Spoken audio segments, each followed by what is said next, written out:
This is going to be the century of information. It's going to be the century of knowledge. People talk about the knowledge society. But who's going to control that? Who's going to use, that power of knowledge that could be used for good or it could be used for ill, if you like. Right now we're running a campaign called Stop Secret Contracts, which is the most basic thing, which is who government, you'd think when government goes and does procurement, it's our money as citizens. In many countries of the world, it's not actually open information, public information, who they may have procured, bought, got a contract with, for how much, to do what, or whatever.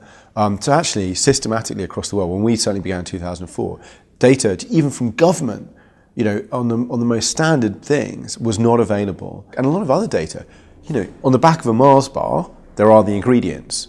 But there's no database of that you can't get a database of what's in your food that you could use systematically, if you were suffering from, diabetes, if you were suffering from allergies and so on.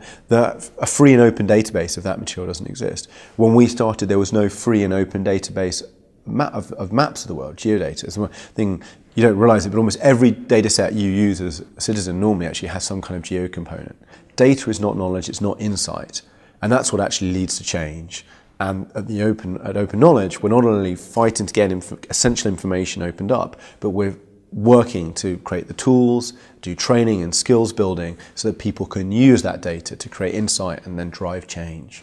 There's estimated that billions a year, for example, are lost through actually public sector, going back to contracts, public sector contracting.